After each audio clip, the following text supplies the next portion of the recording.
क्या करके देखना है? छू के देखना है क्या? कुछ और सोच के आ गए हो आप यहाँ पे? सबसे पहले आप सबको बहुत बहुत कॉन्ग्रेचुलेशंस, बिकॉज लाखों लोगों ने रजिस्टर किया हुआ है मेरी वेबसाइट पे। उसमें से रैंडमली जो हमारे कंप्यूटर जी हैं उन्होंने आप लोगों के नाम शॉर्टलिस्ट करे हैं। So big round of applause for all of you.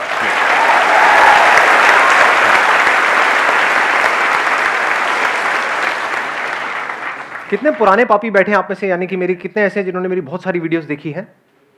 हाँ, सारी देखी हैं। कोई ऐसा भी खच्चर है यहाँ पर जिसने मेरी एक भी वीडियो नहीं देखी फिर भी आ गया है? Any doubt of this kind? हाँ, नहीं है, होगा भी तो हाथ नहीं उठाएगा। घबरा गया है, हो जाता है जी। तो आपका मैसेज आया था तो मतलब दिल की धड़कनें मेरी इतनी बढ़ गई थी। क्या बात है। दिल की धड़कनें मतलब इतनी कभी नहीं बढ़ी जब मैं गर्लफ्रेंड से मिलने के लिए भी जाता था। अरे देखेगी आपकी गर्लफ्रेंड, याद रखना। हाँ, छोड़ छाड़ देगी। बहुत मजा आ गया सर आपको देख के लाइव।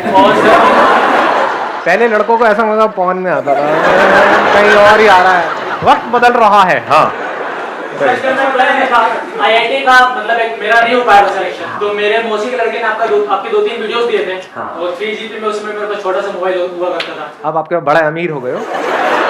अरे हाँ, तो सर मतलब मेरे सब लोग बोलते थे कि नहीं कर पाया, क्या करेगा सोच।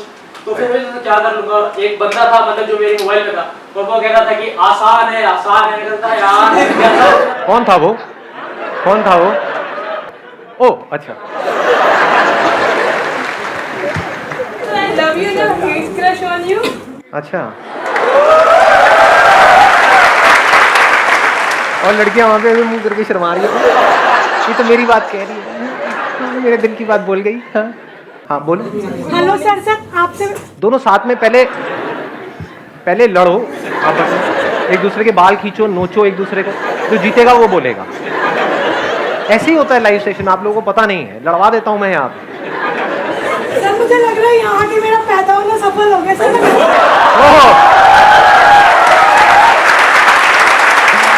क्या बात। हाँ, ये आई कोई मजेदार बात। आप में से जिन लोगों के पास में भी कोई क्वेश्चंस हैं, जैसे ही आप वो क्वेश्चन पूछेंगे तो हम एक तरीके की वोटिंग करेंगे। जिस क्वेश्चन पे ऑलमोस्ट सब लोग अपने हाथ ऊपर करेंगे या मैक्सिमम लोग अपने हाथ ऊपर करेंगे, बस उन्हीं क्वेश्चंस के मैं जवाब दूंगा। आप बोलिए। सर क्वेश्चन इज कि हम जो एज है इस टाइम सबकी 20 to 25 के बीच में होगी आई गेस, तो इस टाइम पे एक सबसे बड़ा डिसीजन होता है करियर। तो sir what is important, graduation या 12th के बाद बिजनेस करने लग जाओ, या फिर अपनी लाइफ की सिक्योरिटी एक्सपेक्ट करो और उसके लिए MBA करने जाओ, और फिर चाहो कि हमें जॉब मिल जाए एटलीस्ट 50-60,000 की, जिससे हमारा फ्यूचर सिक्योर हो, हमारी फैमिली सिक्योर हो, और बिजनेस ना करो क्योंकि उसमें लाइफ का रिस्क है। हाँ, उसमें बहुत बड़ा रिस्क है। कितने चाहते हैं ये हो आज, मतलब आई वॉन्ट। हाँ, बड़ा इंटरेस्टिंग इन्होंने क्वेश्चन पूछा है। तो अभी डिसीजन कैसे लें कि हम बिजनेस करें या जॉब करें? नंबर 1, आपको खुद को देखना है कि आपके अंदर से कितना स्ट्रांगली आ रहा है कि मुझे बिजनेस करना है, या फिर औरों को देख करके, किसी को देखा, क्योंकि पैसा किसको अच्छा नहीं लगता है। बहुत सारे एंटरप्रेन्योर्स हैं, उनका लाइफस्टाइल देखा कि अरे एक से बढ़कर एक गाड़ियां हैं, ये है वो है, उनको पैसा है, ये वो, सब कुछ है।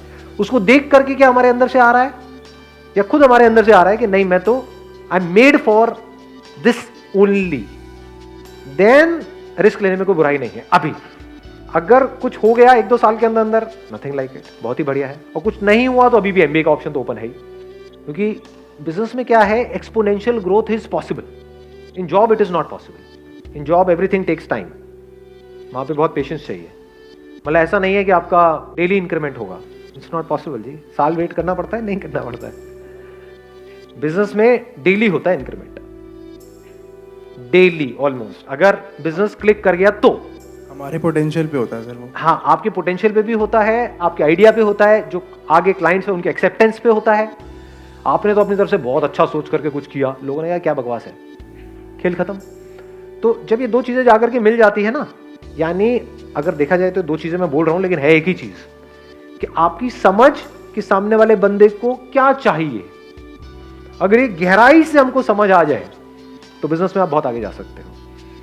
तो आपको सबसे पहली चीज ये देखनी है कि डू यू रियली फील कि आप चीज़ों को समझ पाते हो? जैसे मेरे सेशंस देखते हो तो कितना डीपली समझ आता है, या फिर कोई सेशन है जिसमें थोड़ा एंटरटेनमेंट हो रहा है तब तो मज़ा आता है, जैसे ही सेशन डीप होता है एकदम लिंक टूट जाता है, आप कहते हो यार ये क्या कचर पचर हो रही है, ये समझ नहीं आ रहा, सब ऊपर से जा रहा है, तो then business is not for you. Business is all about understanding, nothing else. It's not about fulfilling your desire. बहुत लोग बहुत डिजायर्स की वजह से बिजनेस करते हैं, बुरी तरह से फेल हो जाते हैं, अपना सब कुछ लगा देते हैं, बाद में पता लगता है कुछ भी नहीं आया है यहाँ से। तो यानी आप कह सकते हो ये दुनिया के लिए बड़ा कॉम्प्लिकेटेड एक साइंस है कि भाई कैसे बिजनेस किया जाए, कैसे पैसा कमाया जाए, कम से कम टाइम में कैसे ज्यादा से ज्यादा आगे बढ़ा जाए। बट इस कॉम्प्लिकेटेड चीज को क्या हम सिंपल करने का हमारे अंदर पोटेंशियल है?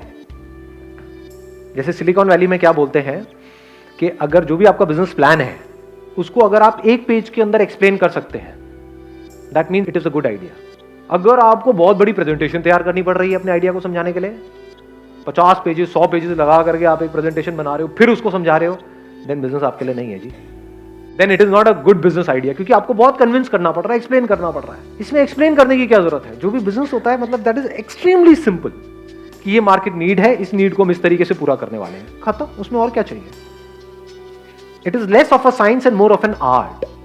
आर्ट क्या है कि कॉम्प्लिकेटेड से कॉम्प्लिकेटेड चीज को क्या आप सिंपल कर सकते हो, ये आर्ट है आपके अंदर। एक काम को करने के कितने तरीके होते हैं? क्या एक ही तरीका होता है या बहुत सारे? ये बिजनेस माइंड है। जॉब में ऐसा माइंड होगा तो आप ज्यादा आगे नहीं बढ़ पाओगे। दोनों में मैं कोशिश करूंगा जितना क्लियरली आप लोगों को फर्क बता सकूं। एक होती है लीनियर थिंकिंग कि सीधा सीधा चल रहे हैं। जॉब में क्या होता है, ऊपर से जो ऑर्डर आया है उतना ही करना है। अगर उससे ज्यादा आपने दिमाग लगाया तो सबसे पहले आपको बाहर किया जाएगा उस कंपनी से। होता है नहीं होता है? तो अब आपका माइंड अगर ऐसे ऐसे चलता है देन बिजनेस आपके लिए बिल्कुल नहीं है। कि आपने पहले ही अपने माइंड में बिठा लिया कि बिजनेस के लिए तो पैसा चाहिए ही चाहिए, ये मेरा बिजनेस प्लान है, इसके लिए 20 लाख रुपए चाहिए ही चाहिए, अब लोन आएगा, ये होगा वो होगा, तो बिजनेस आपके लिए बिल्कुल नहीं है। वो 20 लाख रुपए there is a strong possibility डूब जाएगा, क्योंकि बिल्कुल ही लीनियर थिंकिंग है। बिजनेस में कैसी थिंकिंग चाहिए कि ये मुझे काम करना है। फॉर एग्जाम्पल एक फैक्ट्री लगानी है, उसके लिए मुझे इतना पैसा चाहिए, 20 लाख रुपए। तो बिजनेस में कैसा दिमाग चलता है कि अगर ये काम करना ही है तो उसके लिए फैक्ट्री लगाने की क्या जरूरत है? क्या ऐसी फैक्ट्री है या नहीं है? हाँ ऐसी फैक्ट्रीज है, तो क्या मैं उनसे टाई अप करके अपने ब्रांड से इसको नहीं निकाल सकता हूँ? उसमें कितना पैसा लगेगा? 10-20 हज़ार रुपए। स्टिकर लगाना है उसके ऊपर, और एक प्रोडक्ट है वो रेडीमेड आती है, बॉटल मिलती है मार्केट से, उसमें वो प्रोडक्ट उसको दिया, उसने भरा, वो लगाया, 10,000 रुपए में काम शुरू। समझे? मतलब एक काम को करने के हजारों लाखों रास्ते हैं। अगर ऐसे आपका दिमाग चलता है देन डेफिनेटली बिजनेस आपके लिए है। नहीं तो क्या होगा, आप एक काम को शुरू भी कर दोगे, फिर जैसी प्रॉब्लम आएंगी वहां पे स्टक हो जाएगा आपका माइंड। बिजनेस में क्या चाहिए होता है कि आपने काम किया, यू नेवर गिव अप, ऐसा एक एटीट्यूड होता है, बट नॉट इन अ वे जैसा हम नेवर गिव अप को समझते हैं। हम नेवर गिव अप का मतलब क्या समझते हैं? बस लगे रहो, एक काम नहीं हो रहा है उसको लगे रहो, कि यहाँ पे हमें कील ठोकने की कोशिश कर रहे हैं, कील अंदर नहीं जा रही है, लगे रहो, बी पर्सिस्टेंट। अरे आप 1000 साल तक लगे रहो तब भी वो अंदर नहीं जाएगी। बिजनेस माइंड किसे कहेंगे कि आपने हल्का सा पोजीशन चेंज करके देखी, हो सकता है जहां पे अभी आप कील ठोक रहे थे वहां पे पीछे बीम है लोहे का, जिसकी वजह से वो कील अंदर नहीं जा रही, कील टेढ़ी हो रही है लेकिन अंदर नहीं जा रही है। बिजनेस माइंड क्या कहेंगे? चल कील को हल्का सा साइड करके देखता, किया 1 सेकंड में अंदर। लोग लगे हुए हैं 100-100 साल से ठोकने के लिए कील, उनकी कील हिल भी नहीं रही है, कील टेढ़ी हो रही है। समझ गए कि कैसे अपने बिजनेस को बढ़ाए? उनको समझ ही नहीं आ रहा है। आपके लिए खेल है, आपके लिए इतना सिंपल है। तो अगर आप कॉम्प्लिकेटेड से कॉम्प्लिकेटेड चीज को सिंपल कर सकते हो लाइफ में, देन बिजनेस आपके लिए है। अगर आपका दिमाग चारों तरफ से खुला पड़ा है देन बिजनेस आपके लिए है। जितना अपने आप को, देखो एक और मजेदार बात निकल के आ रही है, जितना आप अपने आप को औरों की जगह पे रख करके देख पाते हो लाइफ में, उतना बिजनेस आपके लिए है। बिजनेस में अपने आप को दूसरे की जगह पे रख करके सोचना होता है कि जिसकी वजह से बिजनेस चलेगा, यानी कि जो क्लाइंट्स हैं उनको एग्जैक्टली क्या चाहिए। अपने आप को भूल जाना होता है, मुझे क्या चाहिए उसको छोड़ देना होता है, मैं क्या हूं उसको छोड़ देना होता है। अपने आप को पूरी तरह से वो बन करके जिसके लिए आप वो काम कर रहे हो, फिर सोचना होता है कि अब मैं ये कर रहा हूं तो इसके क्या प्लस है क्या माइनस है। और अगर इसको डीपर लेवल पे अगर आपको बताऊं, आप सामने वाले के दर्द को अगर आप फील कर सकते हो, सामने वाले के इमोशंस को आप फील कर सकते हो। कुछ लोग है ना वो फील नहीं कर सकते, मतलब किसी को बोल रहे होते हैं, जैसे ग्रुप में आप खड़े हो 4-5 दोस्तों के साथ में, मैं बड़ा बारीकी से आपको बता रहा हूं, मतलब अगर इसका आप एब्जॉर्ब करोगे बड़ा मजा आएगा। 4-5 दोस्तों के साथ में आप नोट करोगे कोई बंदा होता है, वो उन 4 में से किसी एक का मजाक उड़ाई जा रहा है, उसको बुरा लग रहा है, लेकिन इसको पता ही नहीं लग रहा कि उसको बुरा लग रहा है, जब तक कि वो 2 कान के नीचे उसके ना लगा दे। समझ गए? तो बिजनेस आपके लिए नहीं है। अगर आप सेंसिटिव हो, यानी कि जैसे ही ऐसा कुछ हो रहा है तो शुरू में तो आप हंसे सबके साथ में, फिर जैसे ही आपको नजर आया कि उस बंदे को बुरा लग रहा है, तो या तो आपने उसको रोका या आपको भी बुरा लगना शुरू हो गया, कह रहे नहीं यार ये ज्यादा हो रहा है, ये नहीं होना चाहिए। तो बिजनेस आपके लिए है। आ रही है बात पकड़ में? यानी कि आप बहुत सेल्फिश नहीं हो। बिजनेस में सेल्फिश लोग नहीं चलते हैं, हाँ घपले में चलते हैं, तो घपले की बात नहीं हो रही है यहाँ पे। बात हो रही है एक सही रास्ते से, ईमानदारी से, सही तरीके से एक बिजनेस करने की, फ्रॉड करने की नहीं। तो समझ गए? It's not just about mind, it's also about heart. दोनों अगर आपके पूरी तरह से काम कर रहे हैं, अच्छे तरीके से काम कर रहे हैं, आपका दिल भी आपका दिमाग भी, तो बिजनेस में बहुत आगे जा सकते हैं।